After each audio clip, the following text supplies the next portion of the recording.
Hey guys, Janae with Palin Projects here, and in this video I am going to be giving you a seedling update. So I'm going to look at all of the stuff that I've planted with you guys across these last couple of weeks, give you updates, and kind of show you how I have I've had a couple missteps, I've had a couple of triumphs, and all around I think for the majority of the seed planting year I would probably give myself like a, I don't know, B+ maybe ish, and that's probably being a little generous, but let's go take a look at the seedlings. So there's my peppers. Those desperately need to be potted up. If you remember, I did the soil blocks with those and they've gotten so big now that they really would do better if I potted them up. So maybe this week.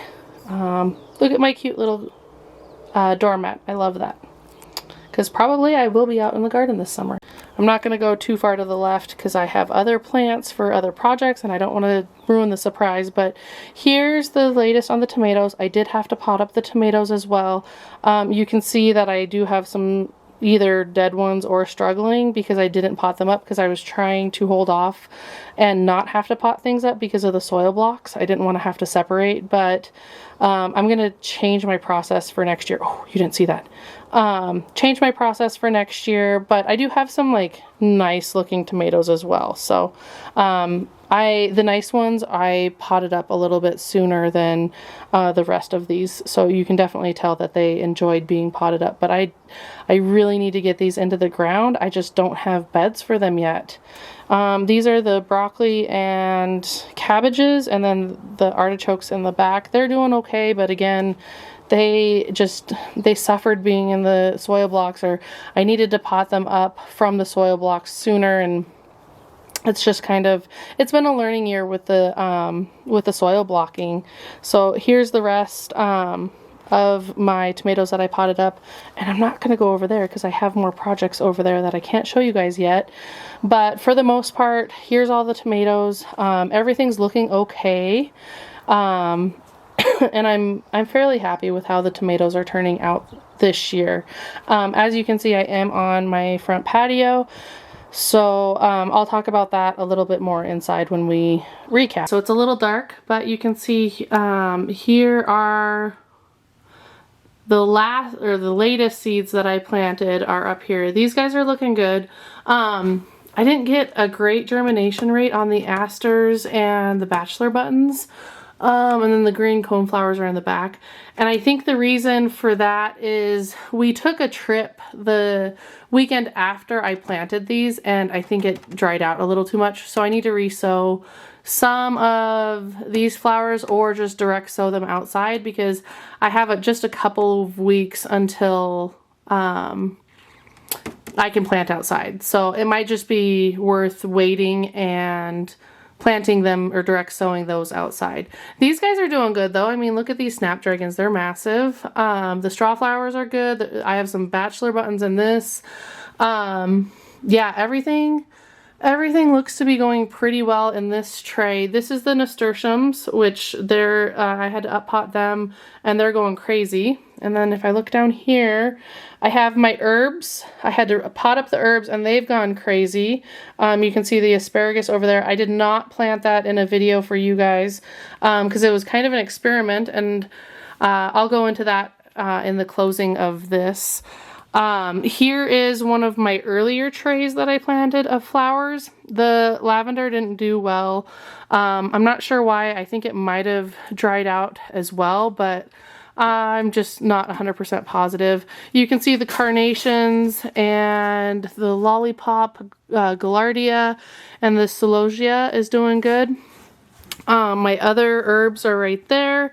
And then I need to pot up some more of my herbs back there. So all of these herbs were basically that size when I potted them up, and they've just exploded since being potted up.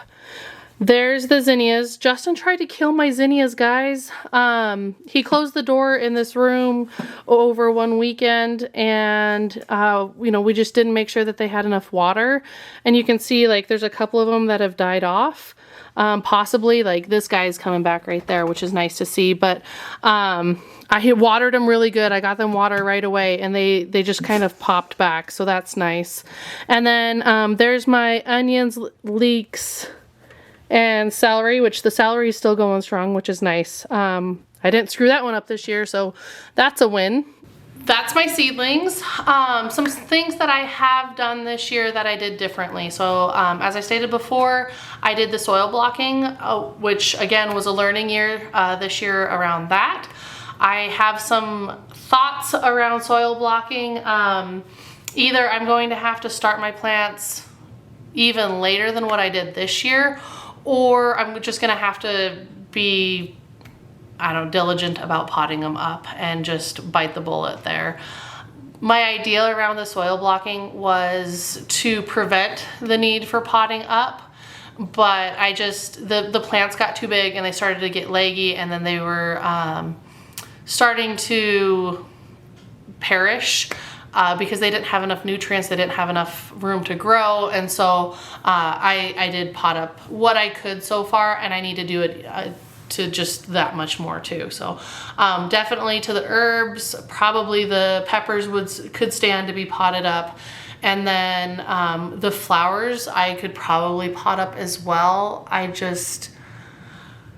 I probably should get like the little plastic cups to pot up the flowers, just so that they would be a little bit more happy. I'm just trying to like limp stuff along so that I don't have to pot it up, so I don't have a million and one flats of flowers or just plants to bring in on a nightly basis when I'm hardening off plants. So one of the big failures this year, I did plant kind of like the medium germination rate flowers, the asters and stuff, before we took a long weekend. So we took a weekend and had like a little family vacay, and I came back and they were completely dried out. So I'm sure that was the issue with that germination. It had nothing to do with the seeds. I'm sure of it. I'm sure it was user error on my part. Something that I also am doing different, which could have caused it. I'm using heating mats this year, and I've never used heating mats in the past. That dried out the soil faster, which I knew was going to happen, but I didn't accommodate for the faster germination rate. I don't think I took a picture of it, but the difference in tomato germination and size of tomatoes with the ones that were on the heating mat versus the ones that were not on the heating mat was pretty staggering. It was pretty cool to see. I really liked using the heating mats. It was another variable in the equation of my seed starting this year that kind of contributed to some failures. But the flowers, for sure, they were on a heating mat. I didn't make sure that they had, I watered them before I left. It's just, we were gone for too long, and I should have turned that heating mat off so that they didn't dry out as quick, and I probably would have had a little bit better germination rate, or germination at all, because some of them didn't even germinate at all. So the other thing that could have been the issue is I probably didn't get the soil moist enough upon planting those seeds. I thought it had enough moisture in the box, but I probably could have added a little bit more moisture to it, which would have helped with the drying out as well. So I don't know, like I said, I think I'm going to hold off on starting any more of those plants. I don't think I would get germination in time and then be able to harden them off and then transplant them out in order for it to be worth my time to start them. So I think I'm just gonna direct sow them outside and see what happens there. I have drip set up outside, and I can kind of regulate the moisture a little bit. And then we've been having a relatively cool, rainy spring, which is awesome. Not complaining about it at all, other than I can't really plant my stuff outside. The cooler warmer weather crops, the cooler weather crops probably would like it, but I'm still a little leery about it. Anywho, I would probably have a better germination rate with just direct sowing them at this point. Is kind of what I'm getting at. So I'll wait on those guys. I still want to try them because there's a couple blooms, a couple types of blooms that I want to try on those asters and see. So I'm excited for those. The door closing, that room faces east, and so it gets really like harsh morning light, and it gets really warm because I have like my computers in there as well, because I do photography on the side. So I have my photography computer in there. So when that's on, it generates extra heat along with the heat that the house generates. And so when Justin closed that door, and I didn't even realize the door was closed, to be honest. And I don't think I had watered that Friday either. I don't think. So the plants just dried out. And when I saw them, like literally those zinnias, they were like drooped over. They were completely, I thought they were goners. I was like, I looked at Justin, I'm like, you just killed all of my zinnias. I was completely heartbroken, completely. Yeah. But I did, I just watered them real fast. Even the herbs that were in the little plug tray still, I watered them too, because they were all drooped over, and pretty much like I really did, guys. I thought it was dead. I thought everything was dead. I thought all of the seed starting trays were just demolished because it was so hot. And then they had the light on top, and then, you know, no circulation or anything like that. And so the room was just like stagnant hot air. And I opened up the door, I opened up the window, got some good movement because I have a fan in there as well. I have an oscillating fan that runs on all of my seedlings on a daily basis. Got that going, and then I watered everything, like drenched everything. And pretty much, I think, I mean, I still have a couple casualties, but they pretty much all came back. So that was exciting to see, and I was happy to see that I didn't lose my early flower crop. So crossing my fingers on that. My other thing, 2, 3, I don't know, I don't remember what number I'm on, even if I'm on numbers. But my other thing that I lack every year, to be honest, is watering. So I get to this point where I don't know if it's that I'm overwhelmed or everything's just up and I don't feel that I need to watch it as much because I have, like, you know, live plants.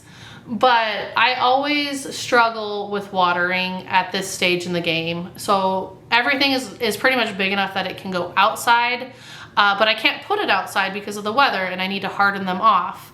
We'll talk about hardening off in a little bit, but I struggle with, you know, watching water levels, making sure everything is moist or watered enough, and then fertilizing as well. I've started, I know I'm terrible about this, and I should put it in my phone. I should just put a reminder in my phone, and I don't know why I haven't, probably because I'm just lazy. But fertilizing is also key. So what I have basically promised to myself this year is I'm going to water every other day, or at least check on the plants and the moisture level in the trays every other day. And then at least once a week, I'm going to do a diluted version of fertilizer. So I have a water-soluble fertilizer that I'm doing like a teaspoon per gallon of water. It might be different depending on what water-soluble fertilizer you're using. But that's just what I'm doing, and it seems to be working. The plants seem to be liking it. I'm just doing an all-purpose one so that I don't have to think about, is this for tomatoes or peppers or, you know, flowers or, you know, whatever I have, herbs. It's an all-purpose. I just do a teaspoon per gallon. I have 2 watering cans. I have one that has like the little the head on it that's like a little shower, and then I have one I call it my like quick water, where that head is pulled off and it's just like a straight stream, and it's a pretty big stream, so I can like bottom water my flowers like that. I mean, just lickety split, fill the tray, call it good, walk on. So I'm doing that once a week as well to feed these plants and get them to the point where you know, they're not lagging or like diminishing because they don't have enough nutrients. Because I'm really trying to not pot up my flowers, because that would be insane to pot up. I mean, there's a lot of flowers there, and I mean, that would be a ton of trays to have, and I don't have enough room in the house. I don't have enough room out of the house because I don't have my glass greenhouse yet. I just don't have enough room to pot them up. So I'm trying to do what I can to limp them along long enough until outside warms up. With that, like I said before, we are having a cooler spring than what I'm typically used to. I have like memories that pop up on social media, so Facebook or Instagram or Snapchat. And 2 years ago or 3 years ago, I had my tomatoes planted outside already. Like middle of May, and I had planted my tomatoes out. Which tomatoes are fairly frost tender, so you know, the temperatures were warm enough at night that I could plant my tomatoes out.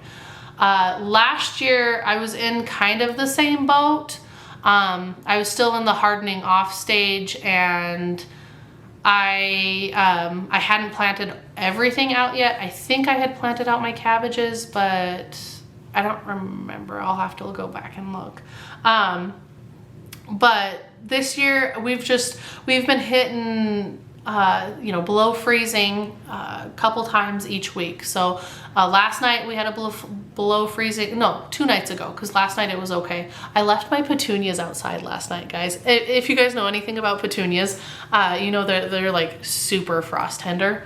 I left them out, like even like not under our patio, our covered patio, which that keeps things a little bit warmer.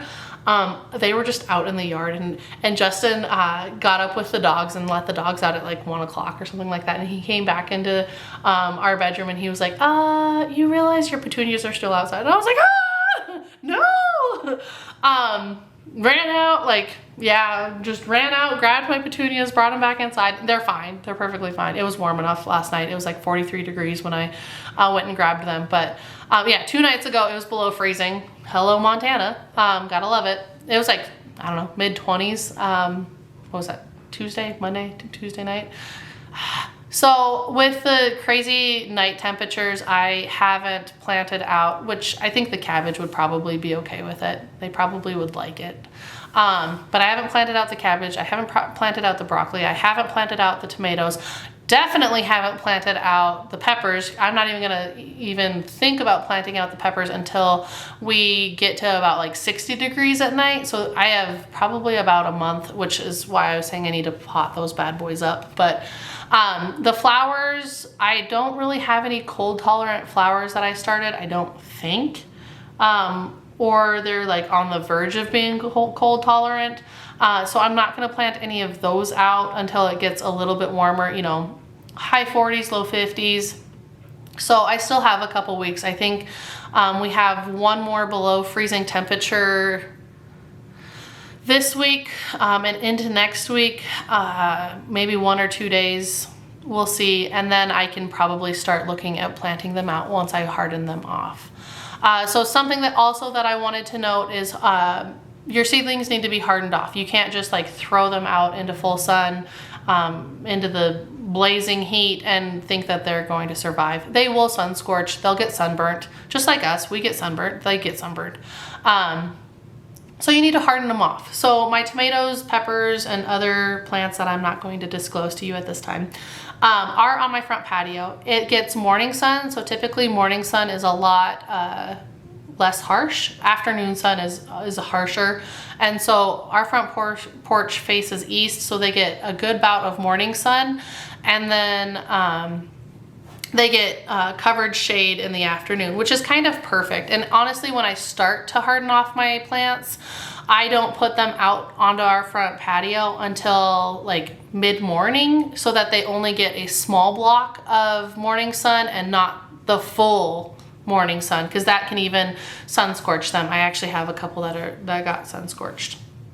I accidentally put them out there all morning instead of like progressively moving them out there. But once they have, you know, that for a couple of days, then I could technically, if it was warm enough, I could leave them out there and then get them acclimated, there we go, to the colder temp, you know, the cooler nights, and kind of get them in that process. And then I will move them to our back patio and get them acclimated to that afternoon sun. So it's kind of a process for hardening off your seedlings, and you know, that's kind of why a lot of people don't do it among the other maintenance, which is fine. I'm okay with it. I enjoy it. I enjoy, you know, watering my plants every day, watching them and playing, you know, messing with them and doing all of that. I enjoy that, and to me it's worth it. Some people just go to the local nursery and pick up the plants that, you know, they want, and that's fine too. I'm gonna have to do that this year as well. I didn't order any jalapeno seeds this year, and so I'm gonna have to pop down, which I'll do that this weekend. I'll pop down to our local nursery and grab 1 or 2 jalapeno plants, because I want to make cowboy candy with you guys this year. So, you know, that's perfectly fine. It's not a big deal. I still think you do have to harden them off, because 9 times out of 10 they're in a cold frame or a greenhouse, and so you still have to acclimate them to the outside temperatures. Even when you're buying, like, you know, petunias and flowers and stuff like that from your local nursery, if they're not already sitting outside, you need to harden them off, and you need to slowly acclimate them. That word is just so difficult for me today. Yeah, you guys know what I'm saying.